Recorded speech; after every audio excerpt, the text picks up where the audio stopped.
Vous sentez au plus profond de vous qu'il est temps de changer, de devenir enfin la meilleure version de vous-même? Dans cette masterclass exceptionnelle, Luc Baudin, expert reconnu en développement personnel et ancien médecin, vous révèle comment accomplir votre légende personnelle. Découvrez les secrets de la force de la pensée, les clés pour élever votre niveau vibratoire et des techniques éprouvées pour transformer votre vie. Pour assister à la masterclass, cliquez sur le lien en haut à droite de l'écran ou en description de cette vidéo. Vraiment, j'ai suivi un chemin initiatique où ces femmes et mon mari m'ont électrocutée, elles m'ont réveillée. Elles ont réveillé, elles ont été chercher au fin fond de moi une mère instinctive, une mère louve. Que vous ne vouliez pas être. Ah non, c'est pas que je voulais pas, c'est que dont vous n'aviez même pas ouais, la conscience. J'étais complètement déconnectée, j'étais déconnectée. Hein. Merci d'être avec nous et bienvenue pour cette nouvelle rencontre et le plaisir d'accueillir Laetitia Lafayette qui est installée sur ses canapés. Bonjour Laetitia. Bonjour. Et merci d'être là car vous venez de loin. Oui. Du Brésil. Brasil. Comment vous dites? Brasil. Brasil, voilà, très bien. Et on va voir que votre histoire, évidemment, a une résonance si particulière avec le Brésil. Vous vivez là-bas? Alors, je vis à Bahia. J'ai longtemps vécu à Rio de Janeiro et maintenant je vis à Ariel d'Ajuda, à Bahia, Porto Seguro. Ouais. Voilà. Mais là, on est ici en France depuis une année. Depuis un an. Voilà. Ok, donc vous faites les allers-retours oui. Régulièrement? Oui. Enfin, on reste très longtemps là-bas, on revient une petite année de temps en temps, histoire que mes enfants parlent bien français, et après on repart. Bon, on les verra les enfants. Alors, il y a des photos qu'on va ponctuer, évidemment, dans le discours et l'échange que l'on va avoir. Ce sont des photos avec votre autorisation, parce que c'est ce que vous mettez sur votre site internet. Il n'y a pas de souci. Donc, il n'y a pas de souci. Merci d'être là, Laetitia. On va parler de votre parcours de vie. Et je me suis dit, en préparant l'émission, par quoi est-ce qu'on va commencer? J'ai l'impression que votre vie... il s'est passé des choses assez étonnantes, mais vous avez, on va dire, une sorte de cursus un peu classique, master de droit de l'immobilier, politique urbaine, etc., etc. Bon, c'est un truc plutôt bien capé, si je puis dire. Et puis, il y avait quand même, dans votre vie, vous le dites, une sorte d'injonction à réussir. La réussite, c'était quelque chose d'important. Ben oui. Comme tout le monde, j'étais endoctrinée, la tête dans le guidon, à penser qu'il fallait que je réussisse socialement. Enfin, c'était... oui, on est tous comme ça. Oui, c'est sûr. Effectivement, c'est cette culture, vous dites, hein, la culture générale, l'apparence de soigner, fonder une famille, l'argent, les diplômes, tous ces trucs classiques qu'on entend régulièrement et que nos parents nous incitent à avoir, évidemment. C'est ça. Ouais. J'ai mis 5 piliers, j'ai bien réfléchi sur... cette réussite sociale. Alors, vous me direz si vous êtes d'accord avec moi, hein, c'est les diplômes, l'argent, fonder une famille, avoir des enfants, la culture générale en France, hein, parce qu'après, on va dans des pays différents, ça diffère. Ouais. Si on va à Los Angeles ou Rio de Janeiro, c'est pas pareil que São Paulo ou New York. Ça va être plutôt la beauté physique, les muscles. Et après, voilà. Et la beauté. La beauté, c'est quand même important dans notre culture. Voilà. Donc, vous avez rempli les 5 cases. Bah, quand j'étais la tête dans le guidon, oui, j'avais rempli ça. Mais après, quand on a réussi ça, je pense que un peu toute l'humanité qui est dans cette réussite sociale, à un moment donné, quand il a réussi ça, il commence à se dire, bon, on soulève la tête du guidon et on commence à penser à autre chose, quoi. On commence à être un peu moins superficiel et à penser à des choses plus profondes. Et c'est peut-être pour ça qu'il y a des crises de la quarantaine, de la cinquantaine, parce qu'on se pose des vraies questions. Finalement, voilà, on a réussi à atteindre tous les objectifs et au final... Ce qui a généré chez vous, ces fameux 5 piliers que vous avez remplis, toutes ces cases que vous avez cochées, ce qui a généré chez vous une sorte de mal-être à un moment donné dans votre vie? Bon, je vais être honnête, je me suis jamais sentie bien adaptée à cette société. Hein. Voilà.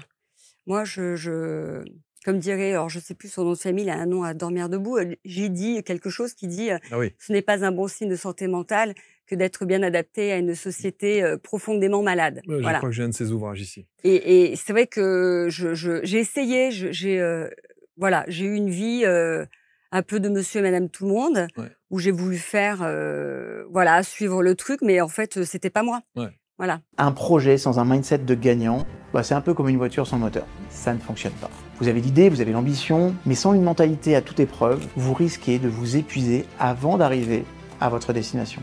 Je vous propose une conférence immersive, une chance d'accélérer votre réussite. Pendant cette conférence, vous allez découvrir des stratégies qui vont changer votre manière de voir les choses. Vous repartirez avec un mental en béton, prêt à tout affronter. Attention, les places sont très limitées. C'est la première fois que je vais dans les villes de province, donc si vous voulez vraiment faire ce pas et transformer vos rêves en réalité, il faut agir maintenant. Les premiers inscrits seront les premiers servis, plus de temps à perdre, transformez votre vie. Réservez maintenant, si vous voulez être sûr de vivre cette expérience unique dans votre ville, près de chez vous. En tout cas, j'ai hâte de partager et de vivre ça avec vous. On va vraiment s'éclater. Alors vous allez voir, vous allez suivre attentivement l'histoire de Laetitia, parce que si on devait donner un point de départ dans votre histoire si particulière, c'est cette fameuse séance d'hypnose parce que vous fumez. J'étais fumeuse. Et qu'à un moment donné, vous vous dites, ah, il y a les miracles de l'hypnose, on peut peut-être arrêter de fumer grâce à l'hypnose. Et vous allez suivre cette séance et il va se passer un truc particulier. Ouais. Alors en fait, j'ai beaucoup voyagé et j'ai repris des études à 28 ans. Hein. Et donc après, j'ai dit, bon, il faut que je rentre dans le moule, il faut arrêter maintenant de voyager comme ça, c'est une vie, c'est un peu n'importe quoi. Donc je suis rentrée à Paris, j'ai travaillé, j'ai eu une vie, voilà, comme on disait, de réussite sociale. Et il y a un moment, au bout de 10 ans, bon, ben, j'étais plus du tout bien. Hein, j'étais plus du tout bien. J'arrivais pas à rencontrer l'homme de ma vie parce que je savais que j'avais pas envie de rester à Paris, etc. Et du coup, je savais que la cigarette, elle entravait quelque chose dans mes énergies. Je savais qu'il y avait un gros problème et que, en fait, j'avais pas ma clarté mentale. Voilà. Donc, j'ai décidé d'aller suivre une séance de cigarette, là, d'hypnose. Ouais. Et à la suite, donc j'ai fait ça une fois. 3 semaines plus tard, je l'ai refait. Et 3 semaines plus tard, sous hypnose, j'ai vu une entité sortir de moi. Et j'ai vu vraiment des bras comme ça qui se battaient pour rester dans mon corps éthérique. Bon, il faut savoir que j'ai un peu développé des petites capacités de clairvoyance et clairvoyance, etc. Hein, je veux pas dire que je suis médium, ou alors je dirais qu'on est tous médiums à partir du moment où on est très intuitif. Donc voilà, j'ai un peu développé des choses comme ça, et donc du coup, je vois des choses comme ça. Et quand je suis sortie de cette séance, j'ai senti qu'il y avait quelque chose de lourd qui était sorti de moi, parce qu'en fait, j'étais très négative. J'avais 37 ans et moi qui suis une grande voyageuse, qui n'ai pas de mal à voyager dans le monde entier, etc. Là, je sentais que j'avais toujours ces voix qui me rabâchaient. T'es trop vieille, il faut que tu trouves un mari, il faut que tu te calmes, il faut que tu te cases. Tu rentres dans le rang. Voilà. Et donc, du coup, j'arrivais plus à me projeter à voyager, quoi. Et après cette séance d'hypnose, les jours qu'on suivit, j'étais là, la Laetitia de 20 ans, wouhou, le Brésil, quoi. Je veux aller vivre au Brésil. Je veux me marier avec un Brésilien, je veux cette vie. Alors, destination que vous connaissiez déjà? Oui, parce que j'avais fait toute l'Amérique latine en sac à dos pendant 1 an. Bon. Donc, j'avais adoré le Brésil, et pour moi, c'était plus possible. J'étais tellement négative que je n'arrivais plus à imaginer de pouvoir repartir. Mais est-ce que ça, vous le mettez sur le compte de la séance d'hypnose qui a révélé quelque chose chez vous, ou c'était vraiment quelque chose intrinsèquement que vous aviez et c'était déjà un projet? Ah non, je projetais rien. La seule chose que je projetais, c'était de rencontrer un mari qui était un véritable CV. CV, pourquoi? Parce que c'est comme ça qu'on est dans notre société. Hein. On est endoctriné à chercher un CV. Alors, il faut qu'il fasse partie du même milieu social, il faut qu'il ait une bonne situation, il faut qu'il ait ci, il faut qu'il ait ça. Au final, on cherche pas vraiment l'âme sœur, on cherche un CV. Hein. C'est tellement vrai. Et en fait, ce que j'ai fait, c'est que j'ai écrit après. En fait, ça s'est enchaîné très très vite. C'est-à-dire que j'ai mis mon appartement à vendre tout de suite. Il a été vendu immédiatement par une vente.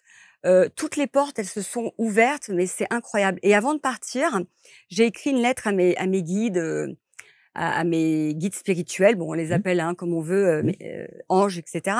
Et je leur ai écrit, j'ai dit voilà, moi, je ne me connais plus. J'ai dit là, je me connais plus, parce que quand je cherche un homme dans cette société, je cherche pas un homme, je cherche un CV. Donc je dis, je ne me connais plus. Par contre, vous me connaissez.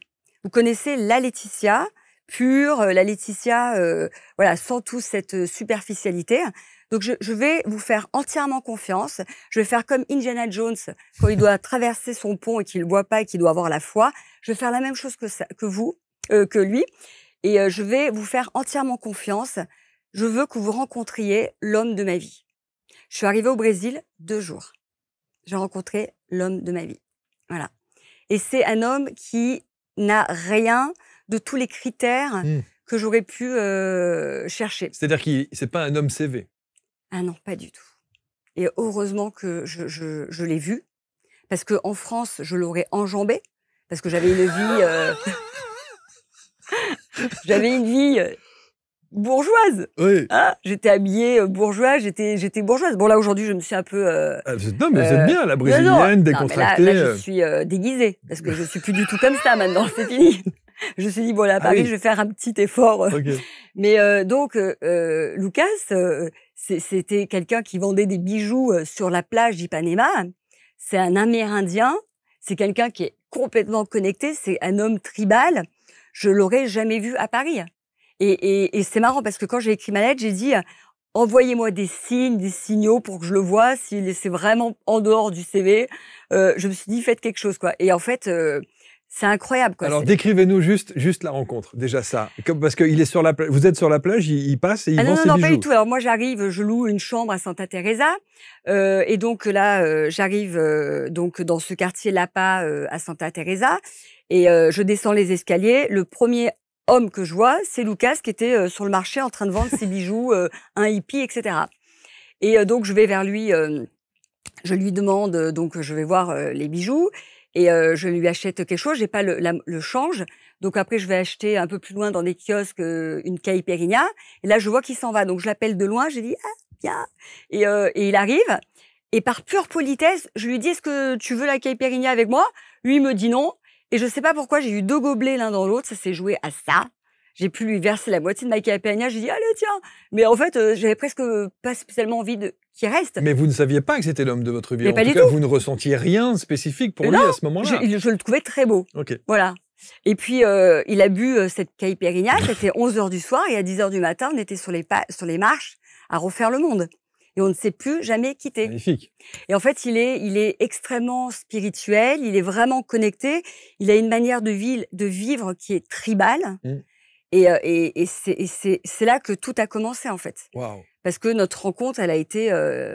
il m'a reconnecté à quelque chose de magnifique. Est-ce que déjà vous faites le lien avec la demande et la lettre que vous aviez écrite avant de partir au Brésil? Vous faites pas le lien en disant « ça y est, j'ai ma réponse, il est là » ? Non, pas du tout. Ça a mis des mois. Okay. Mais non, ça a mis des mois parce que moi j'arrivais de Paris, bourgeoise, et lui, on pouvait plus se quitter. Il y avait une évidence, hein. Mais par contre, on avait encore nos croyances qui faisaient qu'on n'ouvrait pas nos cœurs. C'est lui en premier qui a ouvert son cœur. Et quand j'ai vu qu'il ouvrait son cœur, j'ai fait allez bingo, c'est bon. Puis 1 an plus tard, jour pour jour, je tombe enceinte. Magnifique. Ouais, c'est une histoire incroyable. Et vous avez 3 magnifiques enfants. Ouais. Voilà, qui sont là, qui sont beaux comme tout et qui ont l'air et qui évidemment vous suivent et donc vivent au Brésil ou vivent en France. Oui, c'est ça. Bon, on vit surtout au Brésil. Au Brésil, ils ont la double nationalité pour le coup. La double nationalité, ils parlent plusieurs langues couramment, anglais aussi. Ils sont citoyens de la planète. Alors, non seulement le Brésil a été votre terre d'accueil, à ça s'ajoute le fait que vous rencontrez l'homme de votre vie, le père de vos enfants, et vous dites qu'effectivement, c'est un homme un peu particulier qui est imprégné d'une philosophie tribale. Ouais. D'où vient-il, ce monsieur? En fait, il est descendant de noirs esclaves, il est descendant d'indigènes, mais sauf que lui, il a pris vraiment ce côté indigène. Et il est comme ça. Donc, en fait, tout est parti. Je suis tombée enceinte. Alors déjà, j'étais stérile. Je pouvais pas tomber enceinte. Incroyable.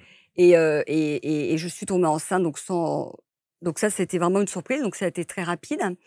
Et après, moi, je voulais accoucher à l'hôpital parce que j'étais quelqu'un de complètement formaté. Bah oui. Et en fait, tout a démarré à partir de là parce que j'avais aucun instinct maternel. Je n'étais pas du tout baignée dans le monde des enfants. Les enfants, c'était quelque chose c'est pas que ça m'intéressait pas, mais oui, ça ne m'intéressait pas. Donc pas de désir de maternité, non. pas de désir, pas de ressenti voilà, de désir d'enfant, non, pas du tout. Et puis, je suis tombée enceinte et il y a quand même des choses qui ont changé. Alors moi, je voulais accoucher à l'hôpital. On avait une sécurité sociale brésilienne pour accoucher dans un super hôpital. J'aurais eu une césarienne, c'était pas de souci, parce que j'avais pas envie de souffrir. Enfin, je me posais pas ces questions. J'aurais jamais allaité, parce que la Laetitia parisienne, quand je voyais des femmes qui allaitaient, je me disais, oh, celle-là manque pas d'air, elle pourrait se cacher. Elle est exhibitionniste. Enfin, j'étais comme ça. J'étais une Laetitia complètement fermée, endoctrinée dans un truc dans lequel j'ai vécu. Pour moi, les accouchements, c'était horrible parce que ma mère a vécu des accouchements horribles. Mes deux grands-mères, elles ont failli mourir. Bon, dans notre société... Ce qui peut toujours être le cas. Il y a des... Enfin, je veux dire, il y a des accouchements... Moi, je suis fasciné.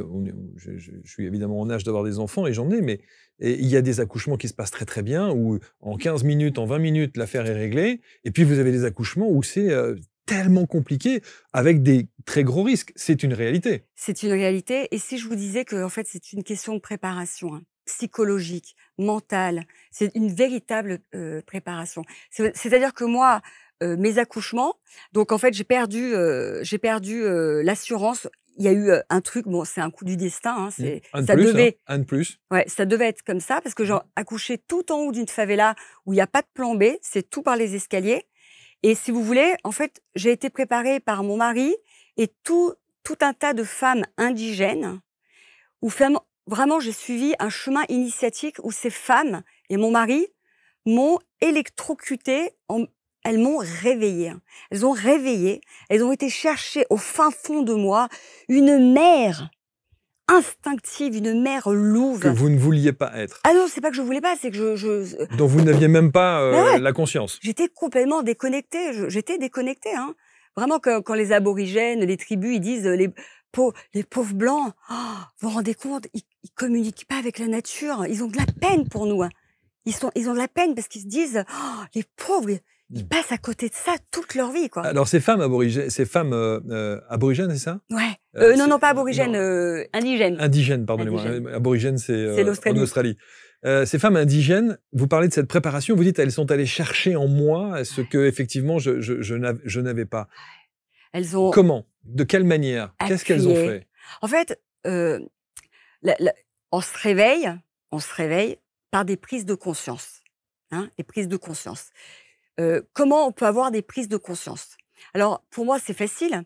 J'ai des prises de conscience, c'est facile parce que je suis dans une culture qui n'est pas la mienne, donc dans une autre vérité, dans une autre réalité. En plus, propulsée dans une favela, entourée d'indigènes où on va voir des indigènes tous les week-ends, etc. Donc, je suis dans une autre manière de penser. Hein. Donc, forcément, quand vous voyez comment les Brésiliens éduquent leurs enfants, comment... vous voyez ces bébés qui pleurent jamais, vous voyez ces enfants qui sont en parfaite harmonie, il n'y a pas de punition, ils vivent une fusion incroyable, ils vivent un allaitement incroyable. Vous vous dites, mais comment il peut y avoir autant d'écarts culturels? Pourquoi ces femmes, elles accouchent sans souffrance? Comment elles allaitent sans souffrance? Pourquoi nous, on souffre? Comment c'est possible? Oui, parce que vous parlez du choc de culture d'abord, et vous dites c'est le culte de l'amour de l'enfant, hein, là-bas. Et il n'y a pas de crise d'adolescence. Ben non. Donc ça, c'est quand même... Ah oui, alors au début, moi, je croyais que c'était juste les amis que je fréquentais. Hein. Oui, dans votre cercle restreint. Oui, je me suis dit, bon, ben, c'est super, mais en fait, non. En fait, c'est très simple.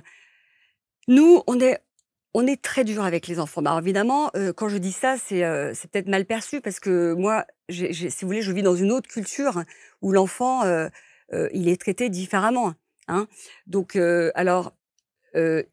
de mon point de vue, quand j'arrive du Brésil, quand je vois comment on éduque les enfants, je pense à bien élevé, obéissant. Pour moi, je change le mot élevé par dressé, qui est un synonyme, et obéissant avec son synonyme qui est soumis, bien dressé, soumis. Et vraiment, quand j'arrive du Brésil où les enfants sont comme des petits Africains, tout sourire, tout spontané, hein. Ils viennent, ils s'assoient sur vous. Ah, ils sont beaux tes cheveux. Ah, ils sont spontanés. Il n'y a pas un parent qui va lui dire non, mais laisse-la tranquille. Oh, sois bien élevé. C'est pas pareil. Ici, les enfants, ils arrivent. Bonjour, madame. Ils sont très bien élevés, mais du coup, il manque de spontanéité. Hein, parce que ils savent plus sur quel pied danser, les enfants. Parce que ça a été votre éducation? Moi, j'ai été comme ça, oui. Oui. Et moi, j'ai eu de la chance. J'ai toujours été très mal élevée. J'ai toujours été très à l'aise. Donc, j'étais sans gêne. On m'a traité de sans gêne. Parce qu'en fait, sans gêne, hein, ça veut dire que pour être bien élevé, il faut être gêné. Hein, pour être bien élevé, il faut être gêné. Parce que si vous êtes à l'aise, vous êtes gêné. Pardon, c'est le contraire. Attendez, je me suis perdue. Donc, non, sans gêne. Sans gêne. Ça veut dire ça, mal élevé. Mal élevé. Voilà. Et donc, pour être bien élevé, il faut être gêné. Gêné. Mais là où il y a de la gêne, il n'y a pas de plaisir. Il n'y a pas de plaisir. Ouais. Donc, et ça, c'est vraiment, par exemple, vous allez. Moi, j'ai vécu en Égypte 2 ans, j'ai vécu 6 mois en Israël. Et dans ces pays-là, quand vous allez dans ces pays-là, quand ils vous reçoivent chez eux, si vous êtes gêné, ils ont raté vraiment l'accueil. C'est ça. Voilà, vous dans votre famille en France, vous êtes chez vos parents, dans votre famille des oncles, etc. Vous êtes sur le canapé, vous attendez qu'on vous serve à boire. Vous n'allez pas aller dans le réfrigérateur de vos oncles et tantes, aller vous servir. C'est pas du tout notre culture. On serait mal élevé. Voilà. Alors qu'au Brésil, c'est l'inverse. Alors, on pourrait considérer ça. Certains vont vous dire, ils pourraient d'ailleurs dans les commentaires nous dire, ah mais c'est le culte de l'enfant roi.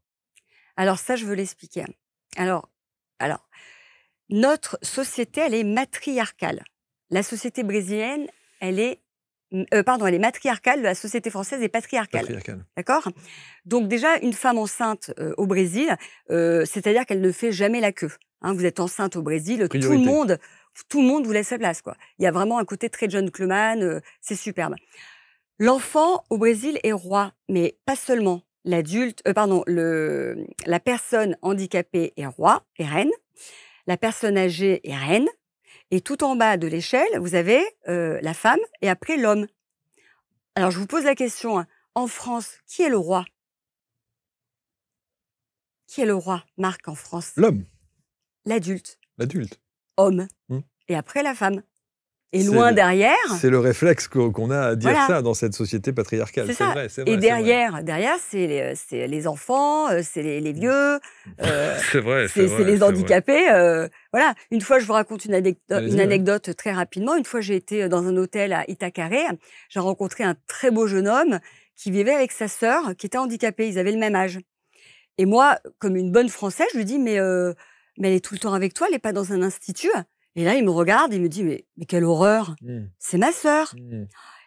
Et sa réponse m'a tellement scotché, je me suis dit, ah ouais, c'est frappant, quoi. Nous, on ne ferait jamais ça. On n'a pas effectivement cette culture-là. Voilà. C'est vrai. Et donc, l'enfant roi, ici, un enfant roi, on le voit comme un petit enfant mal élevé qui tape des pieds, des mains.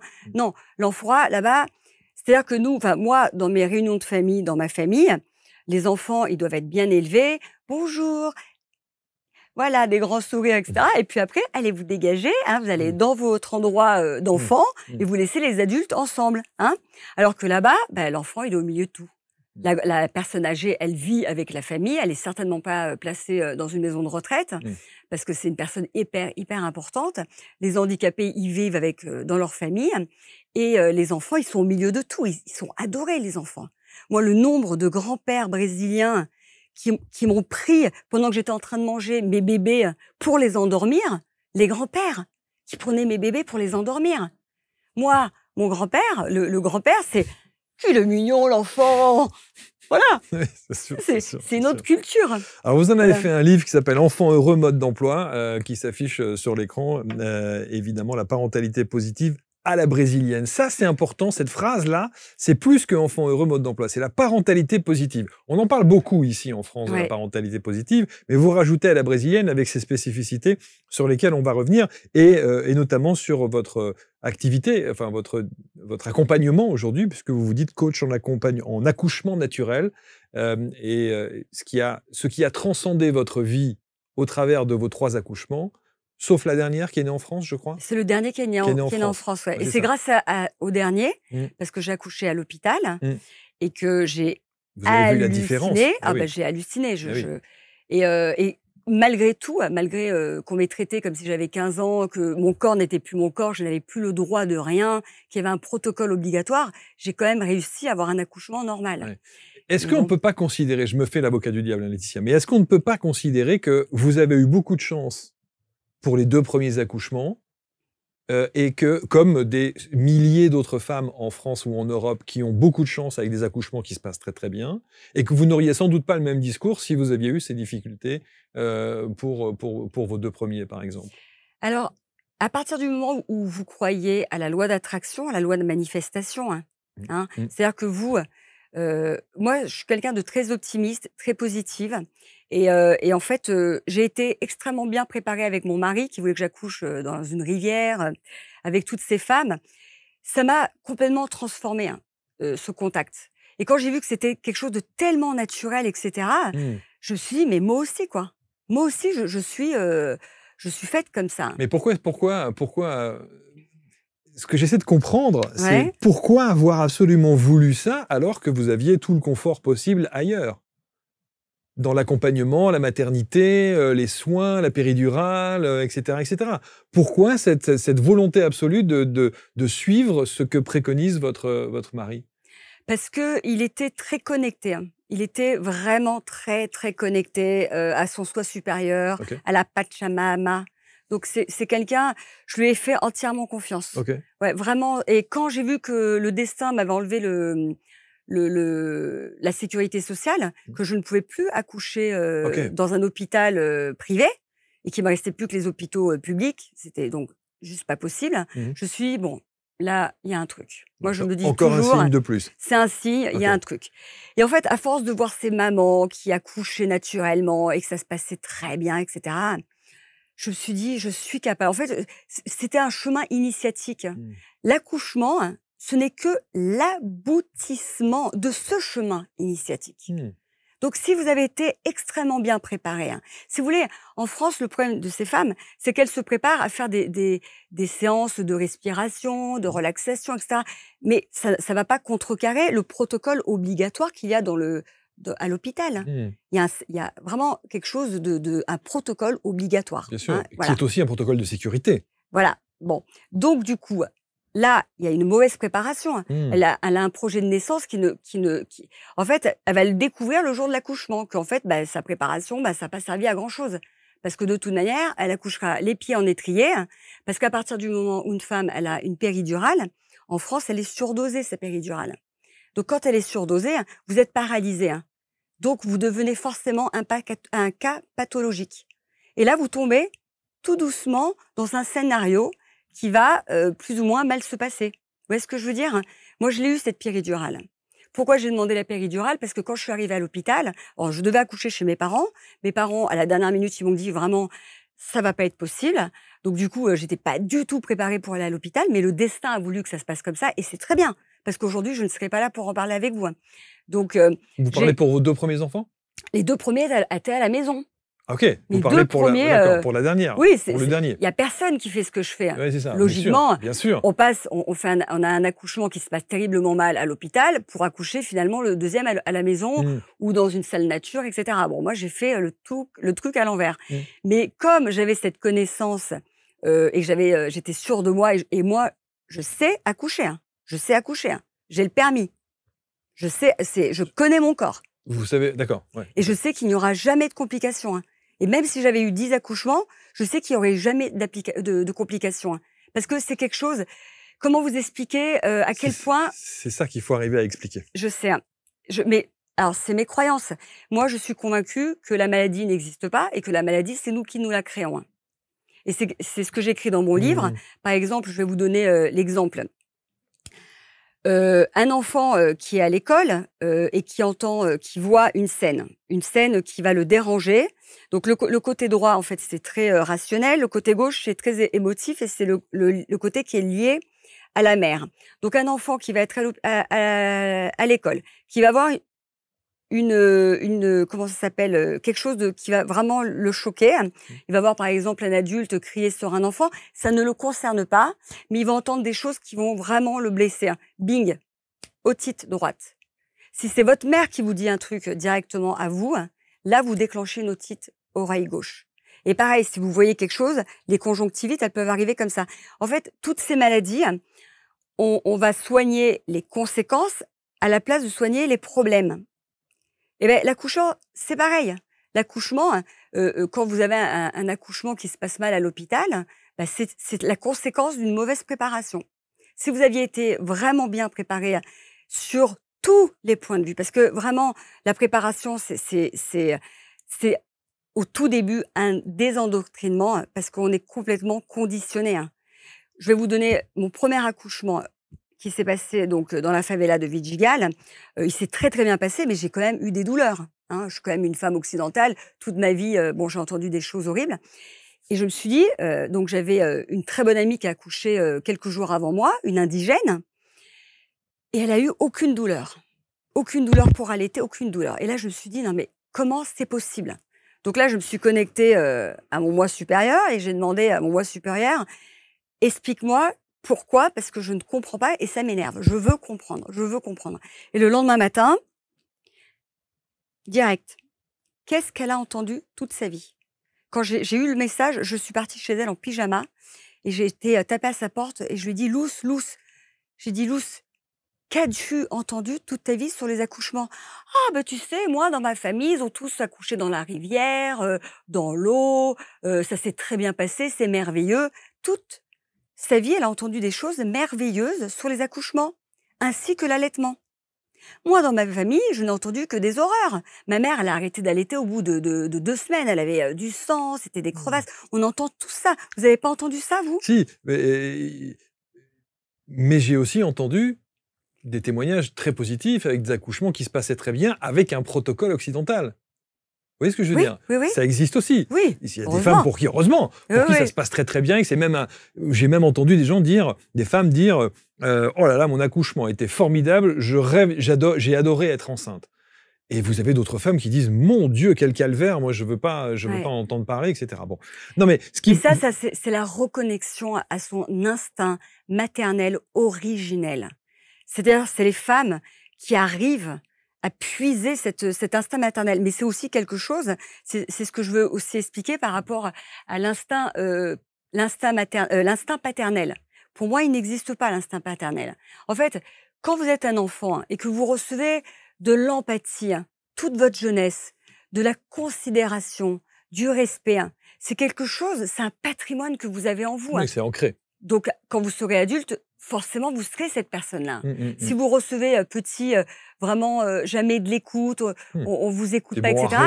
Voilà. Donc, forcément, c'est quelque chose que vous allez... Eh bien, quand vous êtes un petit garçon, et que vous avez votre maman qui vous allaite, vous êtes baigné dans un amour inconditionnel de votre maman. Vous êtes vraiment dans une maternité vraiment presque tribale, mais en Europe, hein.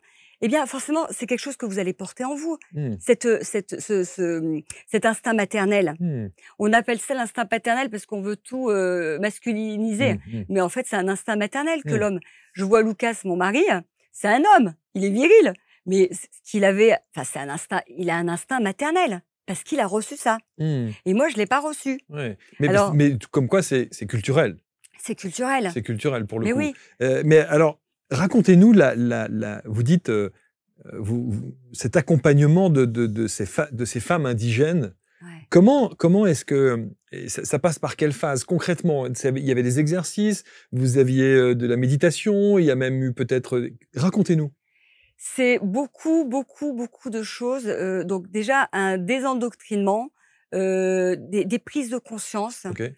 Des prises de conscience. Après, il va y avoir... Mais qui passe par quoi? Par un échange? Par des discussions? Oui, beaucoup d'échanges. Okay. Alors, j'ai été énormément... je fais du channeling. Ok. Et je reçois énormément de savoir.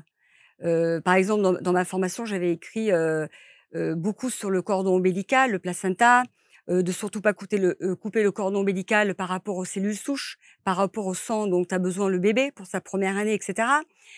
Mais en fait, j'ai reçu vraiment par channeling une autre information qui était très importante et je l'ai vue. J'ai eu vraiment des images. En fait, on m'a expliqué que quand le bébé il sort, il est posé sur le ventre, et il grimpe. Moi, j'ai mes bébés qui ont grimpé. Vous l'avez déjà vu, ça? Non. Voilà, le bébé, il grimpe. Mmh. Il grimpe exactement comme une petite tortue qui se dirige vers la mer. Et elle sait que c'est vers la mer. Ben là, le bébé, il grimpe. C'est comme un petit kangourou, quand il sort comme fœtus pour aller dans la poche. Quand il arrive dans la poche, il va directement se mettre sur la tétée. Mmh. Et il va rester connecté à la tétée. Ben, le bébé humain, lui, il va grimper pour aller se connecter à cette nouvelle connexion qui est le tété. Alors, ce qui est assez étonnant, c'est que je vois souvent, et je vois de temps en temps, pas souvent, excuse-moi, j'ai vu des bébés qui ne sont pas sur le ventre posés sur leur mère, qui sont soit sur le côté, soit même sur le dos. Et ils ont la tête comme ça, qui regarde évidemment vers la maman, mais il n'y a pas ce côté. Non, comme mais vous parce l'expliquez. qu'on laisse pas trop faire tout ça. Hein. Oui. Voilà. Mais quand vous laissez faire la nature et que vous voulez observer, faire votre petit anthropologue et voir comment ça se passe, c'est ce que j'ai voulu faire. Ben vos bébés grimpent comme ça. Et en fait, les images que j'ai reçues de ces enseignements, en fait, on m'a expliqué qu'il y a des enfants à 9 mois qui marchent. Et vous avez des enfants qui, à 18 mois, marchent.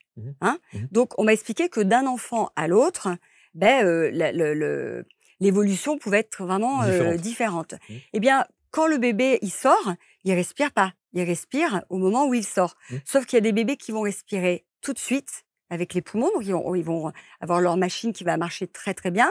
Et d'autres bébés, il va leur falloir beaucoup plus de temps. Et pour plein de raisons. Pour un côté, parce qu'il veut pas, il veut continuer de respirer à travers son cordon ombilical qui est encore accroché à la maman. C'est pas pour rien. Si ce placenta il servait finalement à rien, il sortirait avant, mais il sort après. Et il se décroche plusieurs minutes après. Hein. Donc il y a une raison. Hein. Donc quand il y a ce bébé qui a encore besoin de ce contact, lui couper le cordon ombilical, c'est comme jeter un enfant dans l'eau et lui dire bah écoute, t'es un mammifère, donc tu vas nager. Voilà. Donc la symbolique de couper le cordon, qui est toute une symbolique à l'européenne, hein, où on dit au papa, tiens, vous voulez couper le cordon quand le papa peut assister à tout ça, il faut pas. Non. Il y a le bébé lotus qui existe. Il y a beaucoup de femmes qui le font, le bébé lotus, dans les pays occidentaux. Ça, c'est quoi ça? Le bébé lotus, c'est quand vous ne coupez jamais le cordon ombilical. Okay. Donc en fait, il va tomber de lui-même au bout d'une semaine, 10 jours. Voilà. Mais en fait, le cordon ombilical, une fois que le bébé il est sorti, tout le sang va passer du placenta vers le bébé. Donc il va avoir besoin de ce sang pour être très fort la première année. Après, il va avoir besoin de toutes ces cellules souches, son patrimoine cellules souches, qui est fabuleux. Hein, le patrimoine cellules souches, j'invite tout le monde à faire des recherches sur les cellules souches. C'est des cellules qui peuvent reproduire n'importe quel organe. Donc ça, quand vous coupez le cordon, vous privez de ces cellules souches. Et vous avez dans des hôpitaux des médecins qui vont voir les mamans et qui disent « Est-ce que ça vous dérange pas si je prends une seringue et si je prends du sang de votre bébé ?» Voilà. Et en fait, c'est pour les cellules souches. Alors d'un côté, on nous dit que c'est un déchet biologique, mais en même temps, vous savez, quand le placenta, je ne sais pas si vous savez ça, mais quand le placenta il sort à l'hôpital, le placenta n'appartient plus à la maman. Et si vous le prenez, vous pouvez payer une amende de 70 000 € pour un déchet biologique. Donc, il y a un moment donné, voilà, il faut se poser des questions. Alors que dans la culture brésilienne, on ne considère pas ça comme un déchet, j'imagine. Pas du tout. Pas du tout. Ben non, en fait, moi, j'ai fait donc je l'ai récupéré, mon placenta, et ça a été très folklore, parce que j'avais pas le droit de le récupérer.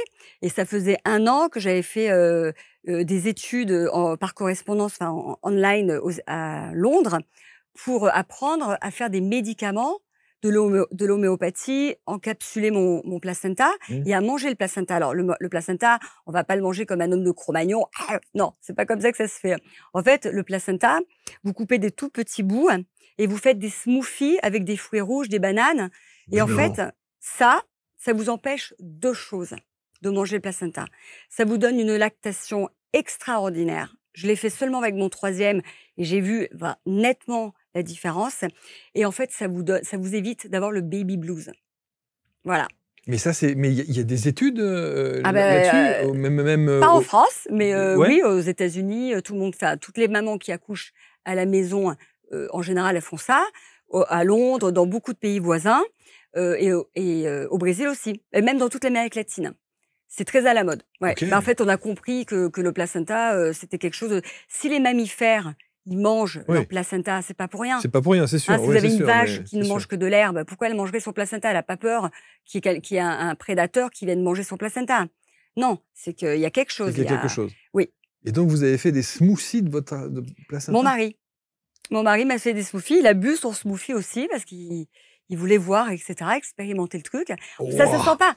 Attendez, parce que nous, en plus, on est véganes. En plus, vous êtes végane. On est végane, on est comme les vaches. Donc, on a fait ça parce que, voilà, on était convaincus que c'était le truc à faire.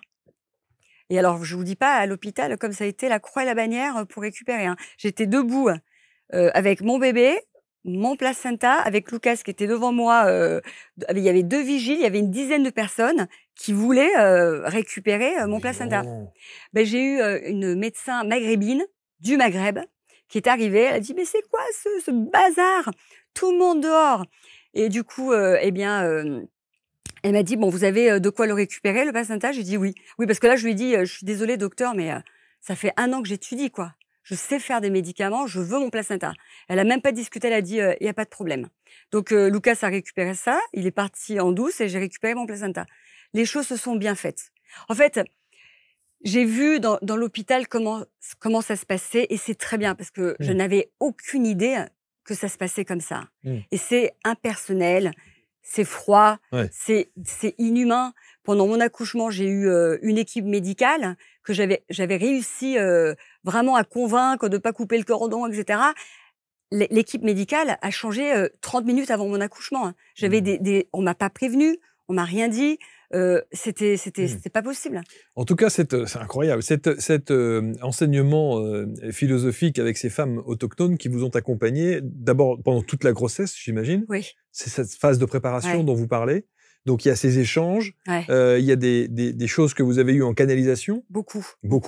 Hein. Ensuite, il y a évidemment, et là, je sais qu'il y a des gens qui vont réagir en nous disant, mais enfin, vous n'êtes ni médecin, vous n'êtes pas de pédopsie, vous n'êtes pas obstétricien, vous n'êtes pas sage-femme, etc. Donc, dire ça, on peut comprendre que ça va bousculer peut-être aussi hein, les là, avis, dans ma les formation, ma formation, j'ai des coachings toutes les semaines avec sages-femmes, avec des doulas, avec des intervenants assez connus. Il y a mon mari qui aide les papas pour vraiment expliquer de manière amérindienne. Donc, il y a vraiment un mélange scientifique. Parce que ça aussi, il y a le rôle du père, on est quand même on est idiot. C'est-à-dire que franchement, on est gauche. On ne sait pas quoi faire, on est là. Vous n'êtes pas gauche. C'est parce qu'on ne nous a pas appris. Oui, c'est ça, oui, absolument. En fait, on devait nous apprendre. Pour conduire, il faut passer un permis de conduire. Oui. Et pour avoir un enfant, on nous dit rien. Oui, donc il y a des préparations. Il y a des préparations, à l'accouchement où papa peut venir, le mari peut venir et tout. Donc ça, c'est pas. Mais le mari, il n'est pas suffisamment engagé. Hein. Mon mari, il prépare vraiment les papas, comme il m'a préparé. Il y a des hommes qui, d'un coup, il y a un père qui sort d'eux, il y a un truc maternel, un instinct qui est incroyable. Moi, j'ai vu des hommes changer pendant mes programmes, c'est incroyable. Moi, je trouve que c'est magnifique. Et les hommes, ils ont vraiment... Alors, en fait, vous avez quoi? Vous avez aujourd'hui conçu, alors, parce que je rappelle quand même, au bout de 40 minutes, on va le dire quand même, qu'on parlait tout à l'heure du coaching en accouchement naturel, au travers de ces savoirs ancestraux que vous ont inculqués, enfin vous ont appris, accompagné ces femmes et ces hommes aussi, puisque votre mari en fait partie, autochtones au travers de leur culture et de leur éducation.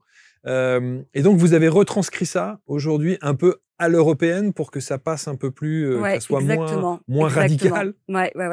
C'est un mélange de beaucoup de choses.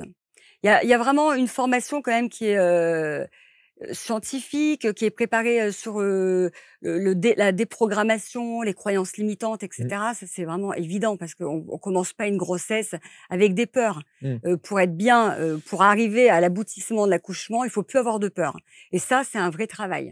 Donc peur ou appréhension? On peut avoir des appréhensions. Oui, peur et appréhension, bien sûr, tout.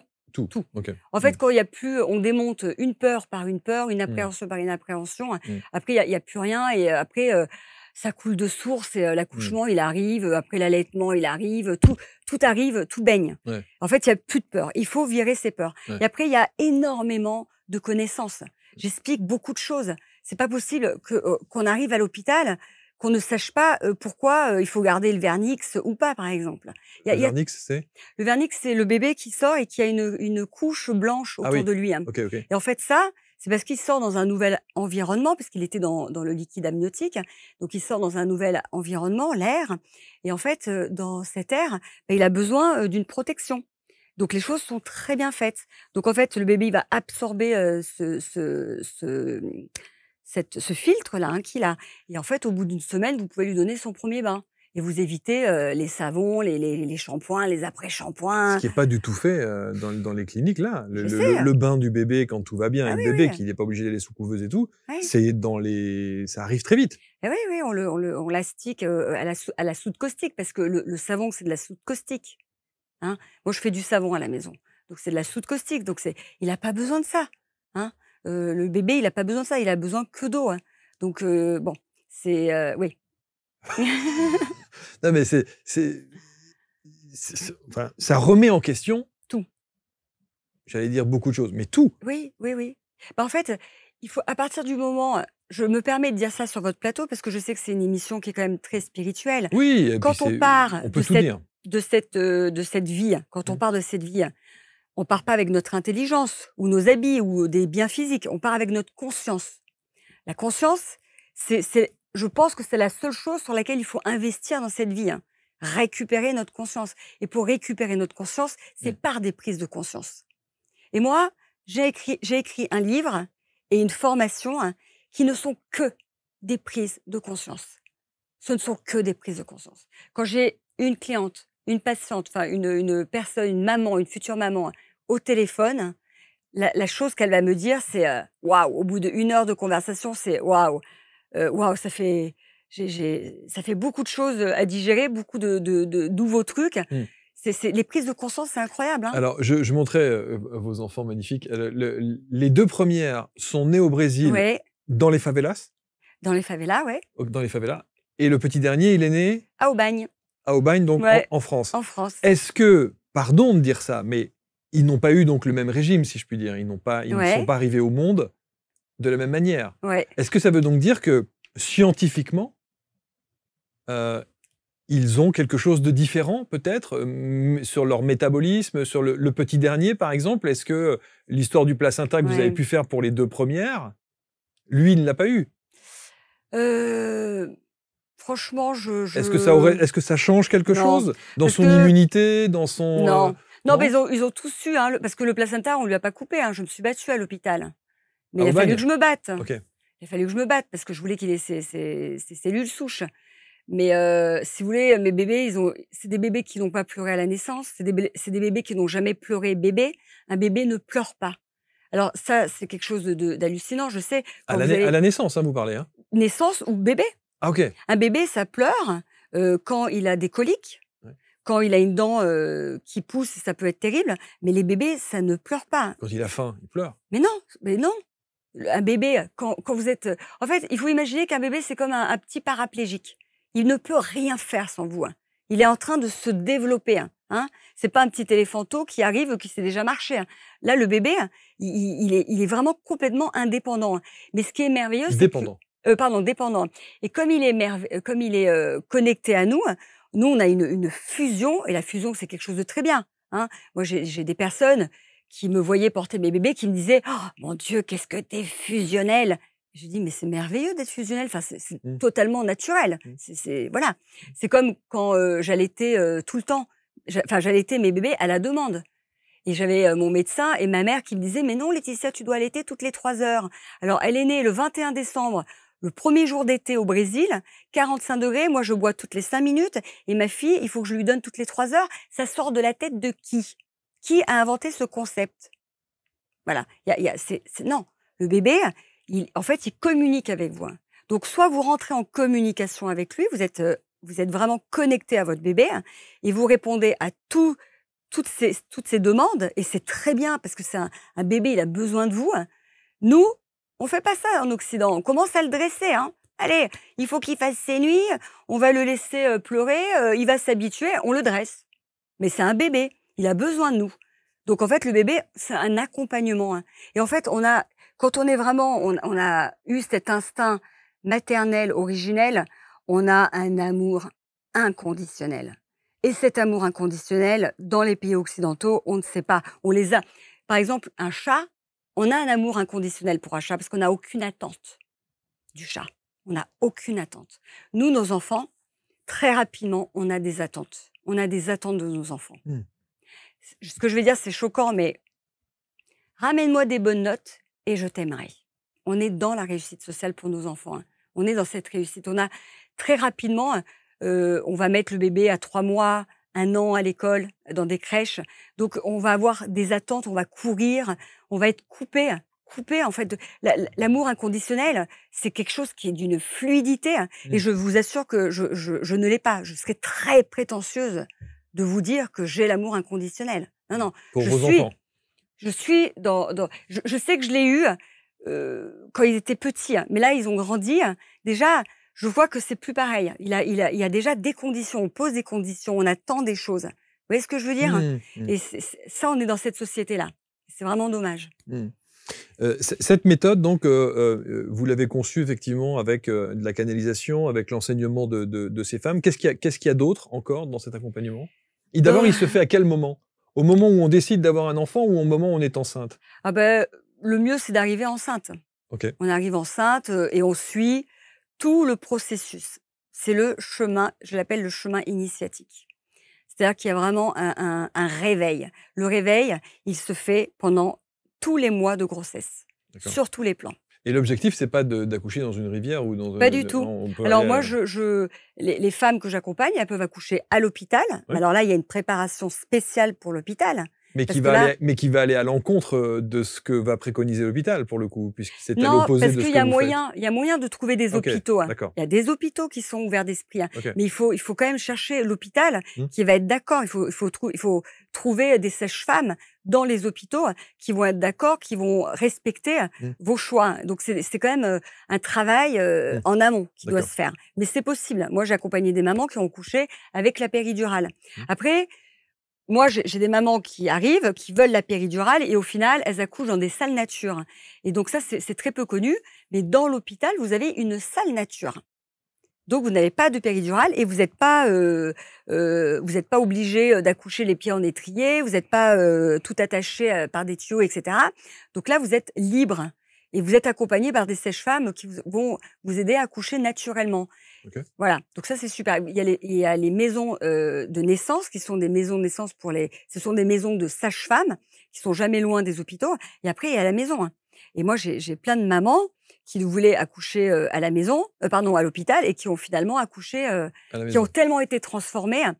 Mon accompagnement c'est une transformation. En fait je fais vivre à ces mamans ce que moi j'ai vécu, hein, ma transformation. Hein. Et la Laetitia, si elle n'était pas partie de Paris, si j'étais restée à Paris, j'aurais eu des enfants par césarienne, je ne les aurais jamais allaités. Mes enfants n'auraient jamais dormi en cododo avec moi. Moi, j'ai allaité mes enfants jusqu'à 5-6 ans. Hein. Sauf le petit dernier jusqu'à 3 ans et demi. Mais ma deuxième, 6 ans et ma première, 5 ans. Mais vous savez, je vais vous dire, c'est extraordinaire de faire ces émissions parce que c'est toujours extrêmement instructif et en même temps extrêmement déroutant. Déroutant parce qu'on entend, moi j'entends à longueur de journée, tout et son contraire. Ce que vous dites là, je vais faire une émission dans 3 jours, on va me dire, mais c'est tout l'inverse. Oui, je sais. Mais ça, c'est pas grave. Je vais vous dire, c'est pas grave. L'essentiel, c'est ce qui va vibrer dans le cœur des mamans. Là, il y a des mamans, sur 10 mamans, il y en a 5. Ce que je vais dire, ça va les faire vibrer. Bien sûr. C'est celle-ci. C'est celle-ci. Et en fait, elles aussi, elles se disent, oui, moi, dans cette société, il y a des choses qui sont incohérentes, qui ne me plaisent pas. Et c'est ces mamans-là qui vont m'appeler. Hein. Et après, il y a les autres mamans, elles vont avoir des autres accompagnements qui vont être très bien pour elles. C'est ça qui est superbe. Aujourd'hui, il y a vraiment des accompagnements pour tout le monde. Mais alors, si cet accompagnement que vous préconisez dans votre coaching, je rappelle, il y a un site internet qui porte votre nom, hein, c'est laetitialafayette.com. Pourquoi est-ce que des sages-femmes, pourquoi les écoles de sages-femmes, pourquoi les écoles d'obstétriciens, de gynéco et autres ne vous demandent pas à un moment donné de dire, attendez, si votre méthode est si fabuleuse que ça, épanouissante et pour le bébé, et pour la maman, et pour le papa en l'occurrence, mais pourquoi est-ce qu'on ne vous appelle pas Alors moi, je débarque en France. Je débarque. Mais il y a des méthodes comme la méthode Bonipace, il y a des méthodes où, justement, elles ont fait leurs preuves et du coup, il y a des médecins ou des spécialistes de la santé qui appellent. Qui s'intéressent à ça. Qui s'intéressent. Ouais. Bien sûr, on commence à s'intéresser. Ouais, ouais. Moi, je parle toutes les semaines avec des sages-femmes et des doulas. Elles adorent. Elles me disent waouh. Et c'est comme ça que j'ai trouvé les personnes qui vont travailler dans mon programme. Parce qu'elles sentent qu'il faut se reconnecter. On est déconnecté. Et à partir du moment où juste ça parle à des mamans, bah, du coup, elles ont envie de parler avec moi. Et du coup, on voit comment passe le courant. Donc, ça veut dire que cette méthode que vous préconisez, c'est une méthode, j'allais dire presque antidouleur ou pas? Non.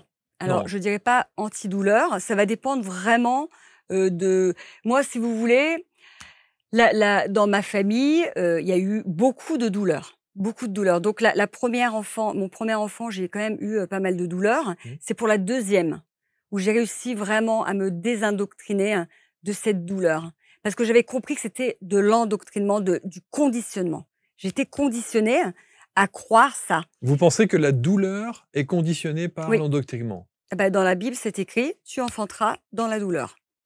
Oui, dans notre culture, regardez tous les films dès qu'il y a un accouchement. Ouais, sauf que là, il y a toutes les femmes qui vont vous tomber dessus en disant « Dis donc, tu veux que je t'apprenne la douleur? Moi, je sais ce que c'est que la douleur d'un accouchement. » Moi, j'ai accouché à la maison. Mais moi, avec ma préparation, je connais des femmes en France qui ont eu pratiquement pas de douleur. Oui, mais ça dépend. Mais là, encore une fois, si je me fais l'avocat du diable, certains me disent « oui, comme des femmes qui accouchent, vraiment, en 15 minutes, l'affaire est réglée, il n'y a pas de douleur et tout va très bien, et qui n'ont pas suivi votre accompagnement. » C'est comme l'allaitement. L'allaitement, c'est pareil. Il y a des femmes qui vont allaiter. Moi, j'ai eu mal pendant 6 mois. Et je me suis accrochée. Et heureusement que je me suis accrochée. Et du reste, j'ai une petite anecdote sympa pour toutes les mamans qui n'ont plus de lait. Je n'ai plus eu de lait pendant... le 3e mois, je n'ai plus eu de lait. Donc, j'ai donné le biberon à ma première fille. Pendant 3 mois, donc j'avais plus de lait. Ma fille prenait le biberon. C'était fini pour moi. Et j'ai ma sœur jumelle qui est psychologue en EMDR, qui est une excellente thérapeute. Et donc, elle vient... Après avoir vu tous les grands spécialistes de l'allaitement, etc., qui me disaient, en fait, ils traitaient les conséquences. On va faire des traitements, des machins, etc. Ma sœur, elle arrive, donc rien ne marchait. Ma sœur, elle arrive et elle me fait cette phrase. « Pourquoi tu as arrêté ta production de lait ?» Et là, je dis, ah oui, effectivement. Je veux dire, tu penses que je suis capable, moi, d'arrêter ma production de lait? Elle me dit, évidemment, c'est toi qui as arrêté ta production de lait. Alors, je dis, ok, si on part du principe que c'est moi qui ai arrêté ma production de lait, alors, parce que j'en peux plus, je suis épuisée, je dors pas depuis 3 mois. Bon, on a commencé, j'ai vidé mon sac. Donc, elle m'a fait des séances de MDR, j'ai commencé à vider mon sac, etc. Et après, elle me dit, Laetitia, tu veux de nouveau allaiter? Je dis, non, mais c'est trop tard, c'est foutu. Elle me dit, mais non, Laetitia, tu as des femmes qui adoptent des enfants et qui les allaitent et le lait vient. Et il y a du reste un témoignage sur une émission La Terre Inconnue en Mongolie avec Mélanie Douté, où justement il parle de ça, parce qu'il y a une Mongole de 45 ans qui a adopté une petite fille, elle avait mis à la tétée comme ça et le lait est arrivé.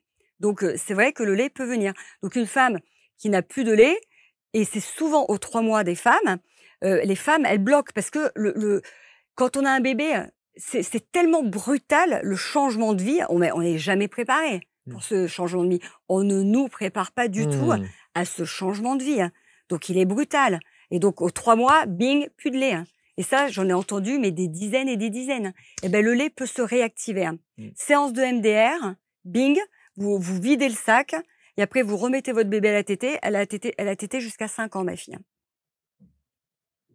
Eh oui. C'est très, très étonnant. Et c'est vrai que c'est assez fou parce que là aussi, sur l'âge, moi j'ai entendu aussi des tas de choses en disant, parce que 5 ans, ça paraît une folie. En France, c'est inconcevable. Voilà. Inconcevable. Voilà. Il faut lire évidemment cet ouvrage, La parentalité positive à la brésilienne de Laetitia Lafayette. C'est en auto-édition?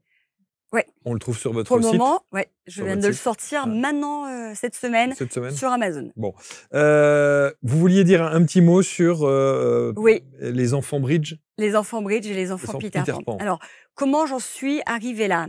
Je suis arrivée là parce que dans notre société, je ne sais pas si vous avez remarqué, mais il y a ces enfants qui sont qui parlent très bien, qui articulent très bien. Quand vous leur parlez, ils sont vraiment en interaction avec vous. Ils sont très responsables. Vous voyez ces petits enfants là comme ça, c'est des petits adultes. Hein. Et puis après, vous avez les enfants donc qui articulent moins bien, qui sont complètement dans la lune, ils sont en orbite. Et ces enfants-là, on les appelle souvent les enfants bébés. Et en fait, eh bien, il y a une raison à cela et je veux l'expliquer. Et en fait, c'est un peu toutes ce que j'ai découvert et je les ai écrites dans mon livre. Donc, en fait, on va on va imaginer. Donc, ici, on a l'île de Peter Pan. Et là, on a le continent des adultes. Donc, sur l'île de Peter Pan, il y a l'aîné, l'enfant, le premier qui arrive et il est tout seul. Donc, comme il est tout seul, il va construire un pont entre le monde des adultes et le monde des enfants. Et donc, il va devenir l'enfant Bridge. Donc, il va partir chez les adultes, il va faire l'aller-retour et il va apprendre à parler couramment l'adulte. Et donc, c'est un enfant, comme il est qu'avec des adultes et que l'enfant, il fait du mimétisme, il va très bien parler, etc. Tout ce que je viens de vous dire à l'instant. Donc, il grandit plus vite. Il grandit, c'est pas qu'il grandit plus vite, il est très responsable. Oui, c'est un petit enfant adulte. Hein, voilà. Le deuxième, il arrive, il y a déjà un frère ou une sœur. Alors, imaginez, Marc, vous avez 18 ans et vous décidez de partir en Angleterre ou aux États-Unis pour parler couramment l'anglais. Vous avez deux cas de figure. Vous partez tout seul dans une famille pendant 1 mois ou vous partez avec votre petit frère ou votre petite sœur. Dans quel cas vous allez le mieux parler l'anglais? Si vous êtes tout seul ou si vous êtes avec votre frère ou votre petite sœur? Avec tout seul. Oui. Et oui. Si vous êtes tout seul, vous allez être immergé et parler tout de suite très bien l'anglais. Le deuxième enfant, c'est exactement la même chose. Il y a un frère ou une sœur, il n'a pas besoin d'aller apprendre à parler couramment l'adulte. Donc, c'est pour ça que son développement, en fait, il va être beaucoup plus dans la créativité. C'est un enfant qui est vraiment en orbite. Il faut souvent l'appeler. Allô, tu m'entends? T'es là? Et il va un peu moins bien articuler, c'est le etc. cas chez vous? Moi, je suis l'enfant Peter Pan. Ah, ok. Ma fille, ma deuxième, est complètement Peter Pan. Et c'est ça. Et en fait, si vous voulez, c'est toute une question de stimulation. Vous stimulez l'enfant, vous l'amenez. C'est par exemple, allez, je vais vous donner cet exemple. Vous êtes papa? Oui. Voilà. Donc, vous allez jouer. On va dire que la plupart des mamans, quand elles jouent avec leurs enfants, elles veulent faire des jeux. On va apprendre quelque chose. Allez, je vais jouer avec toi, mais je vais t'apprendre un petit peu quelque chose. Hein, des jeux éducatifs. D'accord? Donc, quand vous faites ça, vous allez chercher votre enfant chez les enfants, dans le monde Peter Pan, et vous le ramenez chez les adultes. Mais quand le papa, il joue, alors je ne sais pas quel genre de papa vous êtes, mais quand le papa, il joue avec ses enfants, il joue pour jouer. Il va jouer à la poupée, vraiment, il va jouer aux petites voitures. Là, c'est le papa qui va dans le monde des enfants. Donc là, il n'y a pas de stimulation intellectuelle. Vous voyez ce que je veux dire? C'est vrai, ça, c'est pas faux. C'est parce que je visualise en même temps les trucs et moi, j'aime pas. Vous avez des frères et sœurs? Ouais, j'ai 3 frères. Et vous êtes lequel alors? Je suis l'aîné. Je suis l'aîné, l'enfant Bridge. Voilà, le responsable. Donc, tout ça, je l'écris. Après, j'écris aussi sur le Super Pan. Le Super Pan, c'est le petit troisième. Alors, il y a le petit troisième, il est différent. Il y a deux, j'ai mis un petit peu deux petits troisièmes. Il y a le petit troisième qui est le Babytude ou le Super Pan. Le Super Pan, c'est le petit troisième. Donc, celui-ci, alors, il est sur l'île de Peter Pan. Il s'est construit un aéroport, il s'est construit un sous-marin. Il est sur tous les plans. Il a pris le bridge de sa sœur. Il parle couramment l'adulte. Il est, mais complètement aussi indépendant. Parce que si vous voulez, la mère et le père, waouh, le premier, c'est super, c'est nouvelle. On joue beaucoup avec. On le stimule énormément. Le deuxième, on a un peu lâché prise. Hein. Le troisième, on sait même plus dans quel arbre il est. Alors que le premier, on lui mettait un casque de protection. Vrai, le troisième, on sait plus où est-ce qu'il est. C'est vrai. Et je vais vous dire, le premier enfant, on a un énorme sac de linge. Le deuxième enfant, il est réduit de moitié. Le troisième enfant, il n'y a plus de sac. On a la couche dans la poche. Et on lave au lavabo, et on s'en fout, on est comme ça. Hein? C'est vrai, c'est vrai. Vous voyez? Ouais, Donc ça, est-ce que ça n'a pas un impact sur la personnalité de l'enfant, hein? Oui. Donc les aînés, en général, ils savent pas trop jouer seuls, parce qu'en fait, les parents l'ont tellement stimulé qu'ils savent pas trop jouer tout seul. Le deuxième, on a un peu moins joué avec, donc il est carrément dans sa bulle d'enfant. Donc il va c'est super parce que lui, il va se développer dans une créativité extraordinaire. Mais alors, de le mettre à l'école, du coup, il va être super stimulé. Donc il va devenir, au fur et à mesure du temps, bridge. Et le baby tude, alors le baby tude, c'est l'enfant que vous voyez à 5 ans, qui a une tétine, qui a le doudou, qui est dans une poussette et qui a un comportement de bébé. C'est pas lui qui est le bébé. En fait, lui, il répond au désir de la maman. Sa maman, c'est son dernier petit. Inconsciemment, elle veut pas qu'il grandisse. Elle veut que son petit dernier, il reste petit dernier. Et c'est pour ça qu'on parle du petit dernier. Voilà. Et comme c'est le petit dernier de la famille. C'est ça. Et comme le petit dernier, lui, il veut être aimé par sa maman, il va être aimé. Ok, il entend. Ok, il a ses antennes. Ok, maman, elle va m'aimer si je suis un gros bébé. Je joue le jeu. Donc c'est pour ça qu'il faut pas juger trop vite les trucs, parce qu'en fait, c'est une autre gymnastique, hein, tout ça. Vous voyez ce que je veux dire? Non, mais je trouve qu'en plus, vous avez une manière assez pédagogue d'expliquer les choses. Et les deux petites îles là, que je trouve absolument géniales, le pont entre les deux et le petit côté Peter Pan. Mais c'est tellement vrai. Est-ce que je peux rebondir sur les maladies, les dyslexies? Les dyslexies. Les dyslexies, c'est des dysfonctionnements. Alors maintenant, vous allez imaginer ces deux enfants de 6 ans, 6 ans. 2 enfants de 6 ans, un qui est bridge, donc il parle couramment l'adulte. Lui, vraiment, il comprend tout ce que la maîtresse dit. Il est complètement dans ce truc, dans ce système. Ça lui convient très bien. Et après, vous avez l'enfant Peter Pan qui, lui, il lui faut vraiment une éducation, un apprentissage ludique qu'il n'y a pas dans une école traditionnelle, d'accord? Donc du coup, ça va être vraiment difficile. Pour lui apprendre l'alphabet, il faut mettre des chapeaux, des trucs, sinon c'est pas rigolo. Il faut que ça soit ludique pour un enfant Peter Pan. Donc déjà, c'est pas juste pour ces deux enfants, parce que ils ont la même éducation.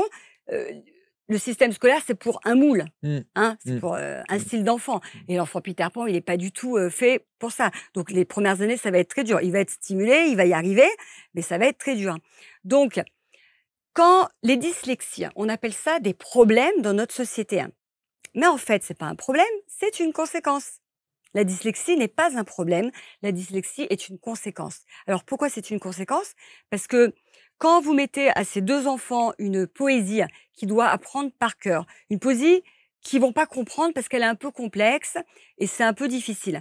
Donc il y en a un, il va sans aucun problème apprendre la poésie par cœur. C'est le petit adulte. Et puis l'autre, il va avoir besoin de comprendre tous les mots de la phrase, la phrase dans l'ensemble. Et en fait, il suffit qu'il y ait un mot, et ça va vraiment être difficile. Et ces enfants à qui on va enseigner des choses où ils ne sont pas du tout prêts d'apprendre, des règles grammaticales, des choses, mais ils sont à des années-lumière d'apprendre ça et de comprendre le concept d'apprendre ça. Et on en fait des dyslexiques. On force.